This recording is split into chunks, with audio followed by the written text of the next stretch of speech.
আসলে দাঁড়ায় দাঁড়ায় আমাকে মারা দেখতেছিল।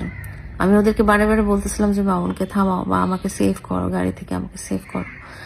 ওরা দাঁড়ায় ছিল, ওরা কেউ একজন মামুনকে বাধাও দেয় নাই, ওরা আমাকে সেভ করতেও আসে নাই। কাল মধ্যরাতে কিভাবে মামুনের কাছে মার খেয়েছেন এবং কারো কাছেই সাহায্য পাননি তারই বর্ণনা দিলেন এবার লাইভে এসে লায়লা। পরিস্থিতির কাছে কতটা যে অসহায় ছিলেন তারই যেন বর্ণনা দিলেন। তিনি বললেন মামুনের দুই বন্ধু সুস্থ অবস্থায় ছিল, তারা মদ খায়নি, তারা স্বাভাবিক অবস্থায় ছিল। তারপরও লায়লাকে তারা সাহায্য করেননি।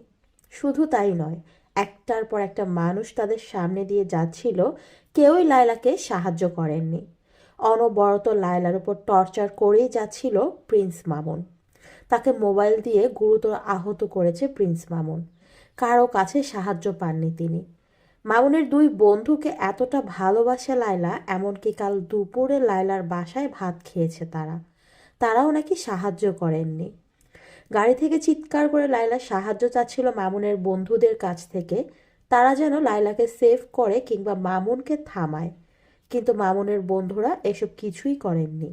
এমনকি রাস্তায় তখন দুটি মানুষ দাঁড়িয়ে দাঁড়িয়ে এসব দেখছিল, কিন্তু লায়লা অনেক ডাকার পরও তারা লায়লাকে সাহায্য করেননি।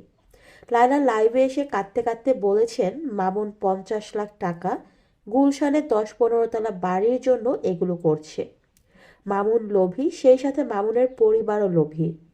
মামুন লায়লাকে বিভিন্নভাবে ব্ল্যাকমেইল করছে এই সব কিছু আদায় করার জন্য। এমনটাই আজকে সকালে লাইভে এসে বলেছেন